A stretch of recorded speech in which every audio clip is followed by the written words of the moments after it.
Kingmakers IAS Academy for UPSC and TNPSC admissions. Call 9444272273. கனிமங்கள் கடத்தல் தடுப்பு சட்டத்தில் தமிழக அரசு திருத்தம் மேற்கொண்டிருக்கிறது. வெளி மாநிலங்களுக்கு செல்லும் கனிமங்களை தடுக்க துறை இயக்குநருக்கு அதிகாரம் வழங்கி தமிழக அரசு உத்தரவு பிறப்பித்திருக்கிறது. மேலும் தகவலை செய்தியாளர் பாஸ்கரன் வழங்கிட கேட்கலாம்.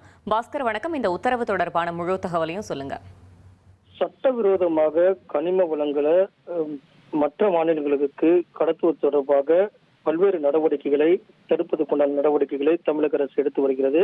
அதனுடைய ஒரு கட்டமாக எம்சான் உள்ளிட்ட கனிமங்கள் வெளி மாநிலங்களுக்கு கொண்டு செல்வதை தடை வைப்பதற்கும் அதே நேரத்தில் அதற்கான அந்த கண்காணிப்பு பணியும் ஒழுங்குபடுத்துவதற்கான அதிகாரத்தை புவியியல் துறை இயக்குநருக்கு வழங்கி தற்போது அரசு இதில் வெளியிடப்பட்டிருக்கிறது. 1957 ஆண்டு சுரங்கள் மற்றும் கனிமங்கள் விதிகளில் இந்த திருத்தங்கள் மேற்கொள்ளப்பட்டிருக்கிறது.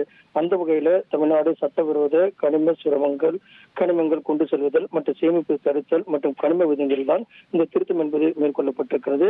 மாநிலத்துக்கு போதுமான விநியோகத்தை உறுதி செய்வதற்குண்டான நடவடிக்கையாகவும் புவியியல் மற்றும் சுரங்கத்துறை இயக்குநருக்கு இதற்கான அதிகாரம் என்பது வழங்கப்பட்டிருக்கிறது. அதுல இந்த பாறங்கற்கள், அளவு குறைக்கப்பட்ட உடைத்த எம்சான்கள், உலோக கோள்கள், சரளை கற்கள், ஆலை கற்கள், இது போன்ற பல்வேறு விதமான கனிமங்கள் மற்ற மாநிலங்களுக்கு சட்டவிரோதமாக கடத்தல தடுப்பதற்குண்டான நடவடிக்கையாகவே இந்த நடவடிக்கை என்பது மேற்கொள்ளப்பட்டிருக்கிறது.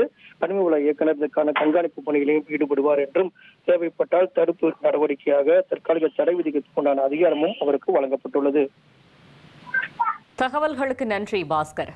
Kingmakers IAS Academy for UPSC and TNPSC admissions. Call 9444272273.